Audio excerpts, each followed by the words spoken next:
Good morning and welcome back to Your Financial Independence, where we're always trying to grow your financial independence. So today, I swear after this video, I'll give it a break from Hyliion, but today we're going to be going over a price prediction, and this is more so year 2024 to 2025, so pretty far out in the future.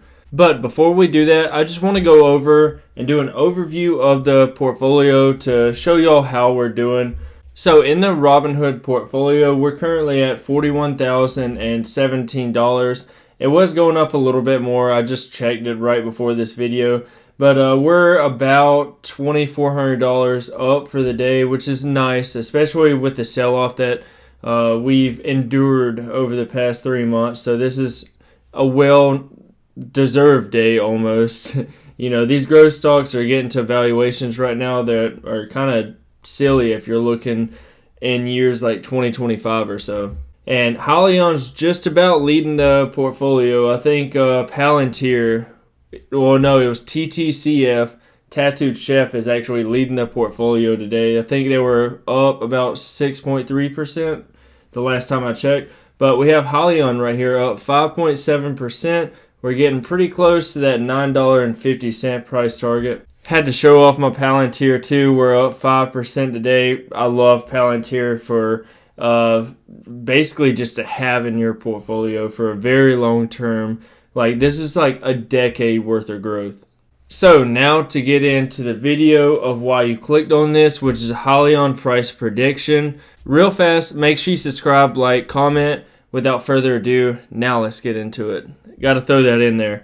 So this is basically the first price prediction that I'm throwing in here is more so of a bearish, if the company doesn't do as well as I'm expecting them to.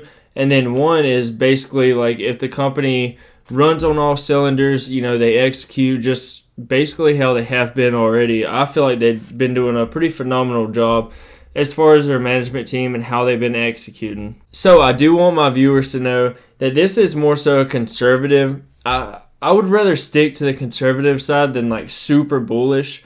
And also, I'm going to be throwing in data. That way, I'm just not BSing these numbers around.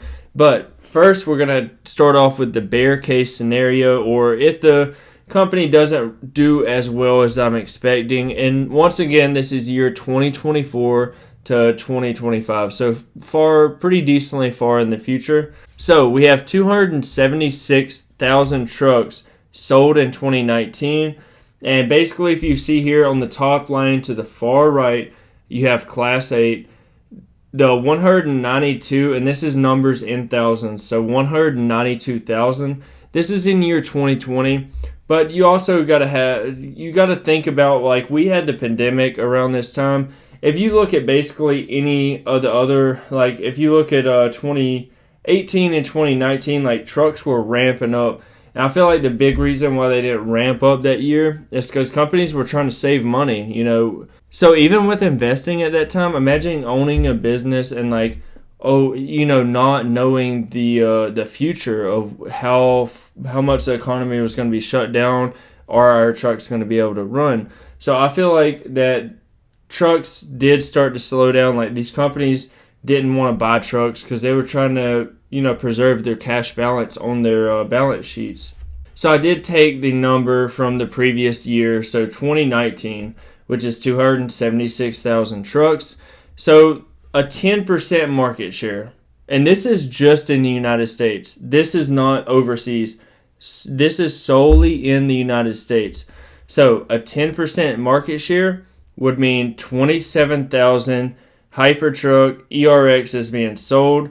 And if you see right here, on the average, we have the average semi going for about 165,000, which, even though they put on their, I think their investor presentation, I want to say it was like 275,000. If you don't mind, if one of y'all know it off the top of y'all's head, just throw it in the comment down below. But I figured, you know what, let's use this 165,000. Powertrains on semis are basically like the most expensive thing. So I threw in, a $50,000 profit per powertrain in a Class 8 vehicle. that would come to about $1.35 billion in revenue. And then you throw on a 10 sales valuation on that, which would be about $13.5 billion market cap. And once again, this is year 2024, 2025. I can't say that enough because I don't want people to get into this for like short-term trading. I want my channel, as far as Hyliion, to be built around like longs. So I planned out this video yesterday. I know we're sitting at about $9.50 a share. So I've just rounded it off to $9 because we were closer to that yesterday. So basically a $13.5 billion market cap. We're sitting at around a 1.5 now. So 13.5 divided by 1.5 would be about 8.61.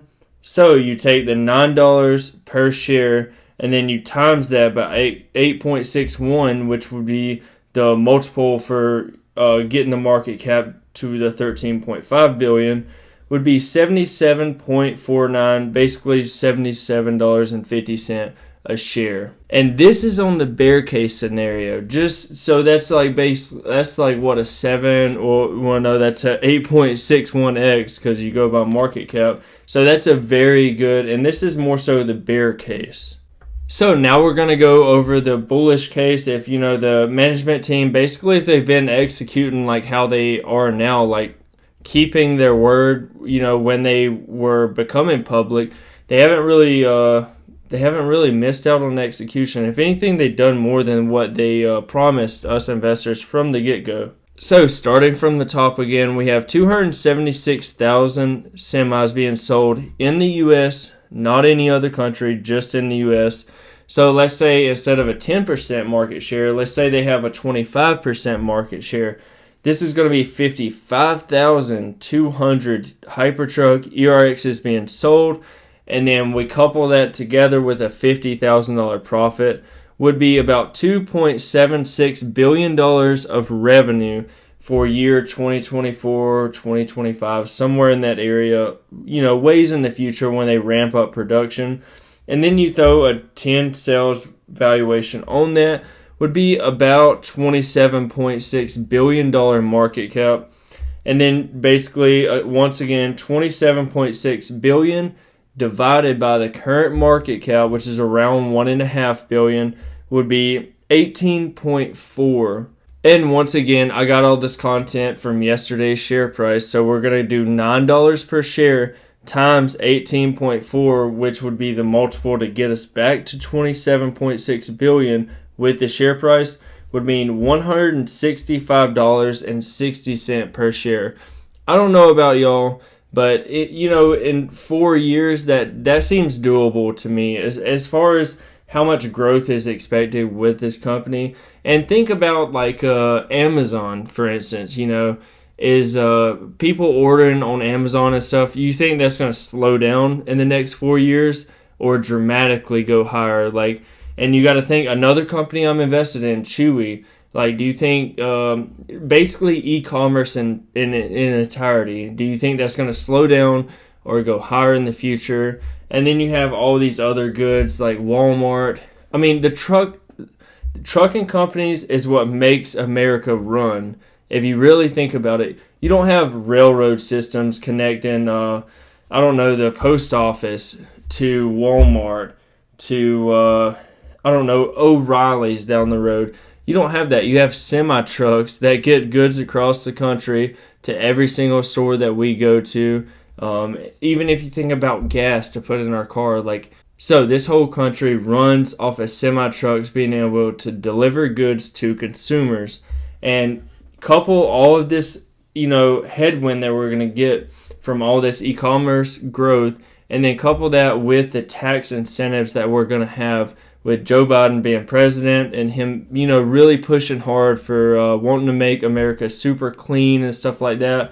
And these tax incentives are going to help out businesses in a massive way, which is going to make them want to get more of their trucks burning clean fuel so they can get more tax incentives. I don't know about y'all, but that's why I don't care at all. Like, when the stock price was going down to $7.80 or something like that, I think was the low. That's why it didn't bother me at all, because what Peter Lynch says, know what you own and know why you own it. I know what I own and I know why I own it. I know that I own it for the next 5 years. I started investing into Hyliion whenever, it basically just got announced whenever I done my research, and I saw it go up from, like $12 all the way up to like 58 and back to where we are now. I still haven't sold. I've bought a lot more on the way down. So with this, I hope this gave a good overview of Hyliion stock and my price prediction for year 2024-2025, the bear and bullish case. If you have a different variation of how you got your price target, or you just want to randomly share your price target, like what you actually think the company is going to be valued at in year 2024 to 2025, let's try to keep it in the longer range, because it's kind of harder to predict short-term moves in stocks. But throw that in the comment down below. And don't forget, subscribe, like. And with this, I'll see y'all in the next video.